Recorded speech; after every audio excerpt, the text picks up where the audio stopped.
Pumunta nga kami dito sa Hagdan Falls. Aba naman ay napakaganda nga naman pala dito ay. Talaga namang parang humuwala ka sa mundo at nakaka-relax sa lugar na to. At dito na rin kami nagluto kahit wala kaming nadalang bigas. Nakalimutan ay. Tapos may hindi kami inaasahang pangyayari. Grabe. Napagkagat. Ayun na boy. Ayan. Pero tika, intro, pasok. Kasarapan nga. Dahil nga may lakad kami ay ito, nagayak na si Joey Boy at nilinisan niya yung kanyang motor. At pagkatapos nga linisan yung kanyang motor ay umalis na rin kami at pumunta kami dito sa Primark. At nandito na nga sila, naantay kami. Si mabuting ina nyo at si Kuya Map at si Maki. At kasama nga rin pala namin si Kanguso ay aray ay nakanguso pa rin kahit walang mask. Siyempre hindi mawawala ang pasaway na mundo. Ay kaya naman bago kami sumibat ay bumili muna kami dito ng makakain sa Lakawan. Kaya ay pagkatapos namin bumili, umalis na rin kami agad. Kami kasi ay tanghali na. Kaya naman hindi nagtagal ay nakarating din kami agad dito sa Barangay Liwayway, Mauban, Quezon. At dito na nga kami dumaan at dito yung may nakakaalam ang daan. Pero may daan daw dito na papasok talaga doon sa mismong falls. Pasok pa ang motor. At maya-maya nga lang ay nakarating din kami agad dito sa aming pupuntahan. Ay aba naman, naghanap pa kami dito ng tour guide papunta doon sa falls. At sa paglalakad nga namin ay hindi namin inaasahan itong mga gantong lakarin. Kaya naman itong isa namin kasama hindi pa kami nakakarating ay nakangadulas na. Kaya naman. Di ako na magchinilas. At ito na nga yung aming hindi naasahang pangyayari.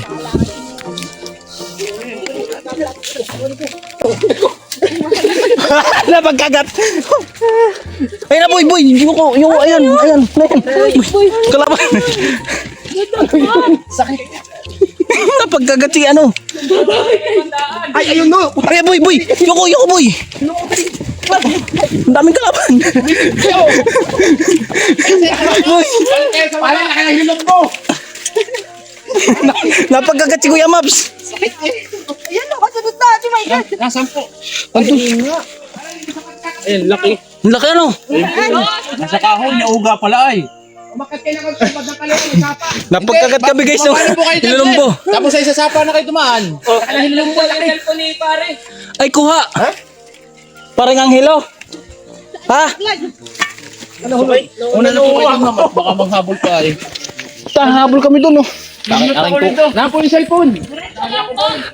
Pauso kayo. Nakagat si Maki. Ay, si ano, Kuya Maps sa ulo. Bumalik na kayo sa may sapa. Nakalaw niya ano eh. Nakalaw niya parang ano eh. Mabuti na nakatakbo agad kayo. Ay, nasa likod na namin. Nauna ako eh. Kung nagpahuli ka pa. Wala pas na ako pabalik. Kung nabidyohan ko pala yung pagkadulas mo, nabutan tayo nun. Kasalanan nito talaga. Grabe guys, ang layo ng aming tinakbuhan. Simula doon sa baba. Nandun yung hilulumbo. Ububuyog, nangangagat. Nauga kasi. Pauso kayo.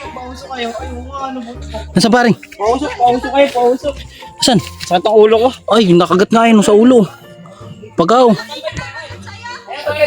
Pagaw nga pa, ano? Po kayo gumabahan, sir. Doon sa kabila.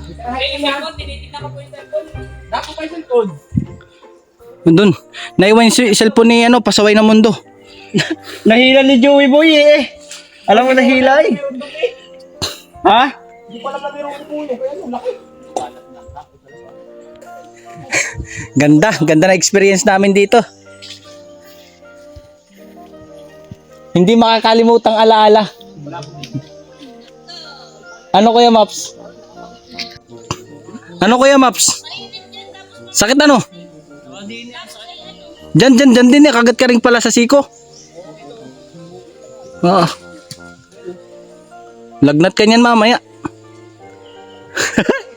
Si pasaway ng mundo, dami daw tama sa ulo. Sana'y wala kayong allergy.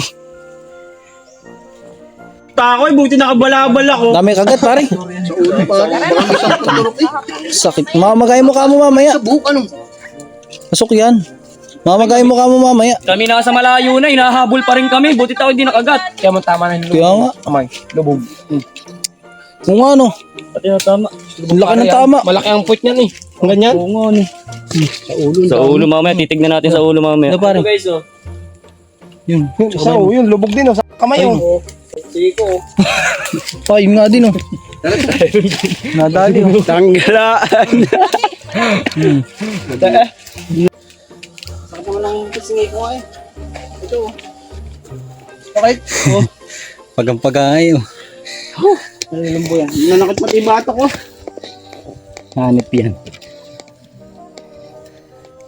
At pagkatapos nga ng pangyayari, natanong na rin namin dito ang ilog. Lahat ng pangyayari talaga dito ay hindi namin inaasahan. Talaga napakahirap ng aming pinagdaanan. Ikaw ba naman ang mapagkagat ng bubuyog sa ulat sa mukha? Ay kainaman. At nakababa na nga rin pala kami dito sa ilog. Aba naman ay maganda nga din dito ayo. Pero sa baba pa na rin yung hagdan-hagdan falls. Napakalinaw ng tubig at napakalinis. Sarap maligo dito. Grabe, saktong-sakto sa panahon. At ang akala namin dito ay kami lang yung maliligo. Yung pala pagdating namin dito ay may mga naliligo na, hindi namin mga kilala to pero mga followers din pala namin sila. At nakarating na rin kami pala dito sa mismong hagdan-hagdan falls at napakaganda nga naman pala at kitang-kita namin dito yung mga naliligo. Iba talaga dito, ang ganda ng hagdan-hagdan falls at napakaganda. Nakaka-relax ang paligid nila at ang simoy ng hangin, napakalinis din. At dito nga lang pala kami pumisto sa kabilang tabi. Ang tanging maririnig mo lang dito ay agos ng tubig at huni ng ibon. Tapos madadamo mo yung lamig ng hangin, ay sarap sa feeling. Kaya naman pagkatapos namin gumaya ay magluluto na kami dito at kahit wala kaming dalang bigas, nalimutan namin doon sa tindahan, naiwanan. At dito nga sumisid na si Pasaway na Mundo, baka daw makahuli siya ng kasarapan. Aba naman, himala, ang nahuli ay mangga, ay sakto, may dala kami bagoong.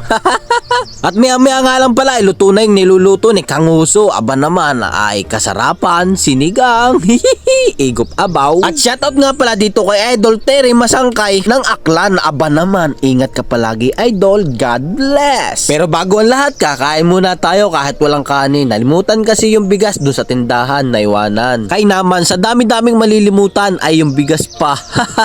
Pero hayain na, makakasurvive din tayo dito. Wala kami dalang bigas oh.